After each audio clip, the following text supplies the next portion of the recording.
Present tense and present continuous tense చెప్పుకున్నాం కదా. ఇప్పుడు ప్రజెంట్ పర్ఫెక్ట్ టెన్స్ చెప్పుకుంటున్నాం. Next present perfect continuous tense. అంటే next present perfect continuous tense చెప్పుకుంటే total present టెన్స్లో 4 కంప్లీట్ అయినట్టు. ఓకేనా? రైట్. ఇప్పుడు ప్రజెంట్ పర్ఫెక్ట్ టెన్స్ చెప్పుకుంటున్నాం. Present perfect tense. ఈ ప్రజెంట్ పర్ఫెక్ట్ టెన్స్ ఎక్కడ యూజ్ చేస్తారు సార్, ఎలాంటి సమయంలో యూజ్ చేస్తారు అని అంటే క్లియర్గా రాసాను చూడండి మీకు అర్థమయ్యేలాగా. కాసేపటికి ముందే పూర్తయిన పని, జస్ట్ ఇంతకు ముందే కంప్లీట్ అయింది ఒక పని, ఆల్రెడీ కంప్లీట్ అయింది ఒక పని. అయ్యో అది అయిపోయింది కదా ఆల్రెడీ. ఓకేనా?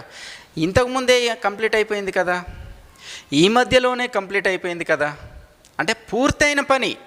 ఓకేనా? ఆల్రెడీ పూర్తయిన పని కానీ ఇంతకుముందే లేదా ఈ మధ్యలోనే కంప్లీట్ అయిన పని అని చెప్పేటువంటిది. ఓకే, ప్రజెంట్ పర్ఫెక్ట్ టెన్స్ అంటారు. రైట్? ఓకే, ఇక్కడ చూడండి సబ్జెక్ట్ ఆబ్జెక్ట్ అన్నిటికి ఇస్తారు, అది మర్చిపోండి అని చెప్పాను. ఓకేనా? నెక్స్ట్ ఇక మనం గుర్తుంచుకోవాల్సింది ఏంటంటే have has V3. Have has V3. Right? Have has a helping verbs, V3 అనేది వర్బ్ ఫామ్. రైట్? ఓకే, మరి హ్యావ్ దేనికి యూజ్ చేస్తారు, హ్యాస్ దేనికి యూజ్ చేస్తారు అని అంటే సింపుల్, ఇక్కడ ఇచ్చాను చూడండి. ఐకి హ్యావ్ వస్తుంది, గ్రామటికల్ రూల్ అది, అంతే. ఇక సింగులర్ సబ్జెక్ట్స్ అన్నిటికీ హ్యాజ్ వస్తుంది. ఓకేనా? For example he singular subject he has, she singular subject she has, it singular subject it has. అలాగా ఇంకా మనకి ఇంకెవరైనా Raju, Ramu, Sita, my friend, your friend, my mother, your father, his father, my brother, ఇలాగ subjects ఏమైనా రానివ్వండి, మనకు అర్థం కావడానికి ఈజీగా ఉండడానికి class I we you he she it అని చెప్తాము, కానీ సబ్జెక్ట్స్ ఏవైనా కావచ్చు. ఓకేనా? పీపుల్ అని రావచ్చు, ద మ్యాన్ అని రావచ్చు, రాజు అని రావచ్చు, రాము అని రావచ్చు, సీత అని రావచ్చు, మై బ్రదర్ అని రావచ్చు, యువర్ మదర్ అని రావచ్చు. ఓకే, ద కంట్రీ అని రావచ్చు, ఇంకా ఏదైనా రావచ్చు, ద టైగర్ అని రావచ్చు, ఏదైనా రావచ్చు సబ్జెక్ట్. ఓకేనా? సింపుల్, మనం నేర్చుకోవాల్సింది ఏంటంటే ఇక్కడ ఆ సబ్జెక్ట్ కనుక సింగులర్లో ఉంటే హ్యాజ్ రావాలి, ఆ సబ్జెక్ట్ కనుక ప్లూరల్ అంటే బహువచనంలో ఉంటే హ్యావ్ రావాలి. ఓకేనా? Singular subject has, plural subject have. Right? అర్థమైపోయింది. ఇంకా తర్వాత V3. V3 అంటే ఏంటి అని అంటే మనకు వర్బ్ ఫామ్స్ ఉంటాయి, V1, V2, V3, V4. ఇంతవరకు మనము V1 గురించి నేర్చుకున్నాం. జస్ట్ మనం అనుకునేటువంటి వర్బ్స్ అన్నవే, write, read, see, look, sit, stand. ఓకేనా? Jump, swim, tell, say. ఓకేనా? ఇవన్నీ కూడా V1s. V4 గురించి కూడా నేర్చుకున్నాం ప్రజెంట్ కంటిన్యూస్లో. V3 అంటే ఏంటంటే ఫర్ ఎగ్జాంపుల్ రైట్ ఉంటే రోట్, రిటెన్ అనేది V3 అవుతుంది. సింగ్ అంటే సింగ్, శాంగ్, సంగ్ అనేది V3 అవుతుంది. ఇక V3 వర్బ్ రూపాలు V3 ఎలా ఉంటుంది అని అంటే దానికి సపరేట్గా ఒక ఎపిసోడ్ చేశాము, ఆ ఎపిసోడ్ మీరు ఒక్కసారి చూడండి. ఓకేనా? సపరేట్ వర్బ్ ఫామ్స్ ఉంటాయి అవన్నీ కూడా.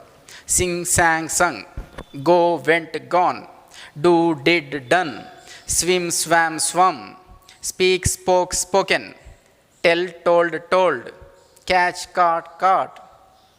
ఇవన్నీ కూడా ఇలా ఉంటాయి. ఆ వర్బ్ లిస్ట్ మొత్తం తెలియాలి. వర్బ్ ఫామ్స్ తెలిసినాక మనకు ఈ V3 అనేది ఏంటనేది తెలుస్తుంది, అప్పుడు ఇక్కడ మనం రాసుకోవచ్చు. ఓకేనా? మళ్ళీ చెప్తున్నాను, ఈ టెన్స్ ఎప్పుడు యూజ్ చేస్తారు, కాసేపటికి ముందే పూర్తయిన పని, ఇంతకుముందే అయిపోయింది ఆ పని, జస్ట్ ఈ కొన్ని రోజుల ముందే అయిపోయింది ఆ పని, ఈ కాలం ఈ మధ్యలోనే అయిపోయింది ఆ పని. ఓకేనా? ఇలాగ ఆల్రెడీ అయిపోయింది ఆ పని అని చెప్పడం, అయిపోయిన పనులు. మేము ఇంతకు ముందే పరీక్ష ఫీజు కట్టాము, చూడండి ఇంతకు ముందే అని. దాని యొక్క టైమింగ్స్ ఆర్ కీవర్డ్స్ కూడా అలాగే ఉంటాయి. టైమింగ్స్నే కొంతమంది కీవర్డ్స్ అంటారు, ఐడెంటిఫికేషన్స్ అంటారు. ఓకేనా? ఇక్కడ చూడండి, జస్ట్ నౌ ఇంతకుముందే, రీసెంట్లీ ఈ మధ్యలోనే, ఆల్రెడీ అయిపోయింది, ఎట్ అంటే ఇప్పటికీ, సోఫార్ ఇప్పటికీ. ఓకేనా? ఇవి రెండు కూడా ఇప్పటికీ కూడా, అయినప్పటికీ, ఇంకనూ కూడా అని వస్తుంది. అంటే ఇవి రెండు ఎప్పుడు వస్తాయంటే యాక్చువల్గా నెగటివ్ ఫామ్స్ చెప్పినప్పుడు వస్తాయి. ఎట్, సోఫార్ అంటే ఇప్పటికీ పూర్తి కాలేదు, ఇప్పటికీ కంప్లీట్ కాలేదు, ఇంకనూ కంప్లీట్ కాలేదు, అలాగా నెగటివ్ కాలేదు, చేయలేదు అని నెగటివ్ వచ్చినప్పుడు ఇవి రెండు యూజ్ చేస్తారు. ఇవి రెండింటికి అర్థం ఏంటంటే ఇప్పటికీ, ఇంకనూ అనే అర్థం. ఓకేనా? రైట్. ఇక చూడండి, మేము ఇంతకు ముందే పరీక్ష ఫీజు కట్టాము. మేము సబ్జెక్ట్ కదా, వి. తర్వాత ఏం రావాలి? హ్యావ్ హ్యాస్ కదా. మరి సబ్జెక్ట్ ప్లూరల్లో ఉంది కదా, వి అంటే మేము ప్లూరల్ కదా. సో హ్యావ్ అనేది వస్తుంది ప్లూరల్కి. We have, okay, helping verb part అయిపోయింది. తర్వాత ఏం రావాలి? V3 రావాలి కదా. We have paid, pay V1, ఓకేనా? పేడ్ V3, okay, right. Paid, we have paid the exam fee just now. ఇంతకుముందే ఎగ్జామ్ ఫీ కట్టేశాం, ఇంతకుముందు జరిగిన పని. సెకండ్ వన్ చూడండి, అతను ఆల్రెడీ ఒక డాక్టర్ను సంప్రదించాడు. ఆల్రెడీ అయిపోయిన పనే, ఓకేనా? హ్యావ్ హ్యాజ్ V3, బాగా గుర్తుంచుకోండి. ఆల్రెడీ అయిపోయిన పని అని అంటే హ్యావ్ హ్యాజ్ V3, ఓకేనా? Have has V3, right. చూడండి, హీ హ్యాజ్, అతను సబ్జెక్ట్ ఫస్ట్ రాయాలి కదా. హీ సింగులర్ కదా సబ్జెక్టు, ఓకేనా? సింగులర్ సబ్జెక్ట్కి ఏమొస్తుంది? సింగులర్ సబ్జెక్ట్ హ్యాజ్ కదా. సో హ్యాజ్ వచ్చింది. He has already consulted, V3 కావాలి కదా ప్రజెంట్ పర్ఫెక్ట్లో. Consulted V3. He has already consulted ఎవరిని? Object, a doctor, right. ఆమె ఇంకా తన నోట్స్ రాయలేదు, ఇంకను రాయలేదు, నెగటివ్ కదా, ఓకేనా? ఇంకను అంటే ఎట్ సోఫార్ కదా, అవి వచ్చినాయి చూడండి. హీ హ్యాజ్ నాట్, చూడండి, హీ హ్యాజ్ రిటెన్ అంటే ఆమె రాసింది. రాయలేదు అని నెగటివ్ చెప్పాలంటే హెల్పింగ్ వర్బ్ తర్వాత నాట్ పెడితే అయిపోతుంది కదా, మనకు తెలుసు కదా. She has not written her notes at, ఇప్పటికీ కూడా ఇంకా రాయలేదు నోట్స్ అని చెప్పేసి, రైట్. సో ఈ విధంగా కాసేపటి ముందే పూర్తయిన పని, ఇంకనూ పూర్తి కాలేదు అనే పని, ఇప్పటికైనా పూర్తయిందా అనే పని, ఓకేనా? ఇవన్నీ కూడా ప్రజెంట్ పర్ఫెక్ట్ టెన్స్లో చెప్తారు, ఓకేనా? చూడండి, అలాగే మరికొన్ని ఎగ్జాంపుల్స్ మీకోసం. ఆమె ఈ మెసేజ్ నీకు పంపిందా, ఓకే, ఇది క్వశ్చన్లో ఉంది, రైట్. సింపుల్. ఇప్పుడు మనం యాక్చువల్గా పాజిటివ్లో రాయాలంటే she has send this message, ఆమె నీకు ఈ మెసేజ్ పంపింది. అది క్వశ్చన్ కావాలంటే ఏముంది? హెల్పింగ్ వర్బ్ అనేది ముందుకు వస్తుంది. షీ అనేది సింగులర్ కదా, థర్డ్ పర్సన్ సింగులర్ కదా. సింగులర్ సబ్జెక్ట్కి హ్యాజ్ రావాలి కదా. ఆ హ్యాజ్ అనేది సబ్జెక్ట్కి ముందుకు వచ్చేసింది, అంతే, క్వశ్చన్ అయిపోయింది. అందుకే okay. Has she cent V3, ఇది సెండ్, సెంట్, ఓకేనా? సెంట్ ఇది V3. Has she sent this message, నీకు ఆ మెసేజ్ పంపిందా ఆమె అని చెప్పేసి. చూడండి, ఫిఫ్త్ వన్, వారు ఈ మధ్యకాలంలో ఏదైనా ప్రైజ్ గెలిచారా? క్వశ్చన్ మళ్ళీ, ఓకే. వారు గెలిచారు అంటే దే హ్యావ్ వాన్ అని వస్తుంది. వారు గెలిచారా అని క్వశ్చన్ చేస్తున్నాం కాబట్టి హెల్పింగ్ వర్బ్ ముందుకు వచ్చేస్తుంది. సబ్జెక్ట్ చూడండి, దే ప్లూరల్ కదా, ప్లూరల్కి హ్యావ్ యూజ్ చేస్తాం కదా, అంతే. ఆ హ్యావ్ అనేది ముందుకు వచ్చింది. ఎందుకు ముందుకు వచ్చింది సబ్జెక్ట్ అని అంటే క్వశ్చన్ కాబట్టి. హ్యావ్ దే అంటాం అప్పుడు. ఇక హ్యావ్ దే వాన్ V3, ఇది విన్ అనే వర్బ్కి V3 వాన్ అవుతుంది, okay. Have they won any prize, ఏదైనా ప్రైజ్ అని, రీసెంట్లీ, ఈ మధ్యకాలంలో. Simple.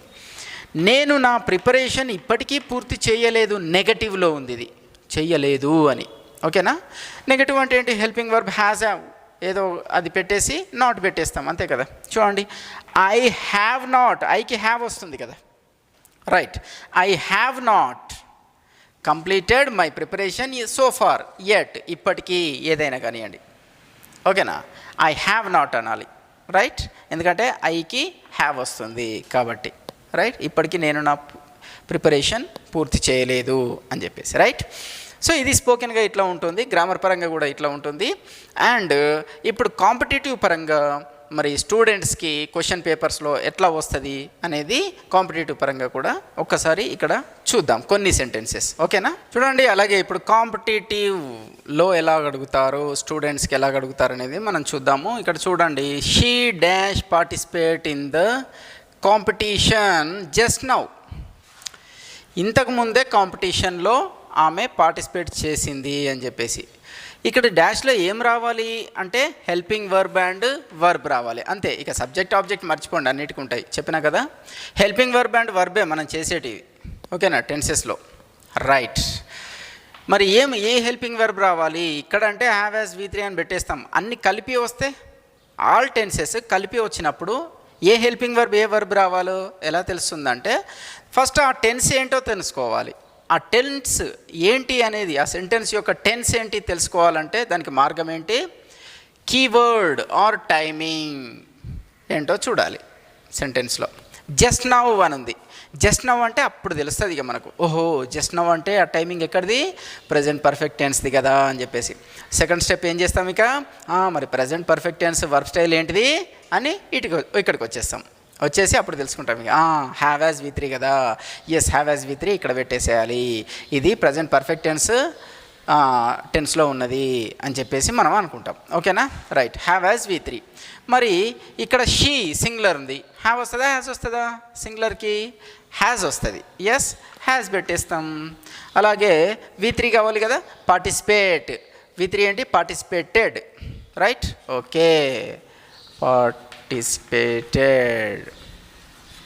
Participated. She has participated in the competition just now, ఇంతకుముందే కాంపిటీషన్లో పాల్గొంది. They dash not met us yet, ఇప్పటికీ వాళ్ళు మమ్మల్ని కలవలేదు అని చెప్పేసి. ఓకేనా, రైట్. మరి నాట్ అని ఉంది కదా, నెగటివ్లో చేయాలని అర్థం. ఓకే, నెగటివ్ అంటే ఏంటి మనకు తెలుసు కదా, హెల్పింగ్ వర్బ్ పెడతాం. దే ప్లూరల్ హెల్పింగ్ వర్బ్ ఏమని ఉంటుంది, హ్యావ్ వస్తుంది కదా. ప్లూరల్ సబ్జెక్ట్కి హెల్పింగ్ వర్బ్ హ్యావ్ అనేది ఉంటుంది, రైట్. హ్యావ్ పెట్టేస్తాం. Okay, they have, right. Helping verb తర్వాత నాట్ పెడితే నెగటివ్, అంతే కదా. ఇక ఈ V1 V3లో రాస్తాం. మీట్ అనేదానికి V3 ఏంటి మెట్. ఓకేనా, ఈ వర్బ్ లిస్ట్ అంతా కూడా మేము ఆల్రెడీ ఒక ఎపిసోడ్ చేసాము, ఆ ఎపిసోడ్లో చూడండి. వర్బ్ లిస్ట్ అని కొడితే వస్తుంది, ఆ ఎపిసోడ్లో అన్నీ మీట్కి V3 ఏమవుతుంది ఇలాగ అన్నీ ఉంటాయి, లిస్ట్ ఉంటుంది. ఓకేనా, right. They have not met, they haven't met అని కూడా అనొచ్చు షార్ట్ ఫామ్లో. They have not met us yet, ఇప్పటికీ వారు మమ్మల్ని కలవలేదు.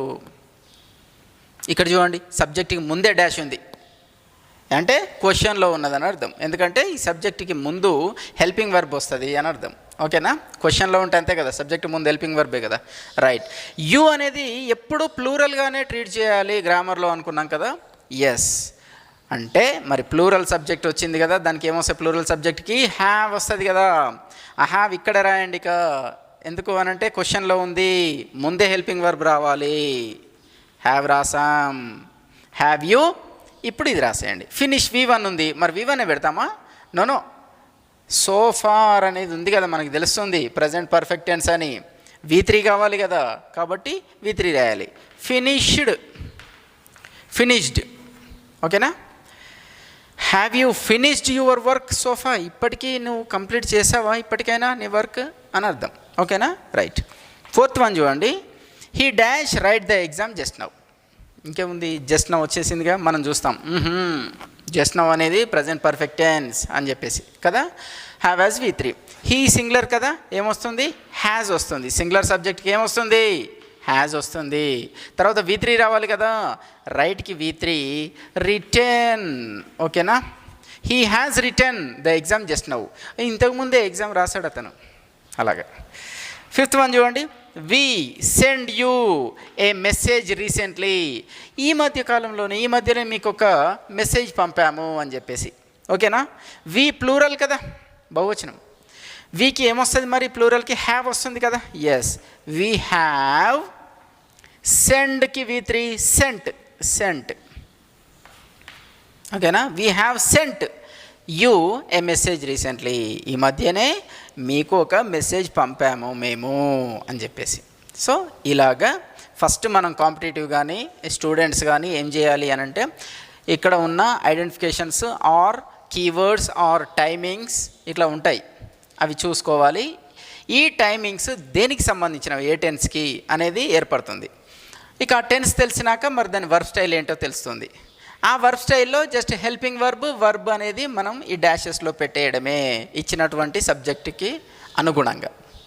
ఓకేనా, రైట్. సో ఇది ప్రజెంట్ పర్ఫెక్ట్ టెన్స్, కాసేపటికి ముందే పూర్తయిన పని, ఇంతకు ముందే పూర్తయిన పని, ఈ మధ్యకాలంలోనే పూర్తయిన పని, కొన్ని రోజుల కిందే పూర్తయిన పని అని చెప్పడం. ఓకేనా, present perfect tense, right. Next present perfect continuous tense చెప్పుకుంటే పూర్తి ప్రజెంట్ టెన్స్ కంప్లీట్ అయిపోయినట్టే. ఓకేనా.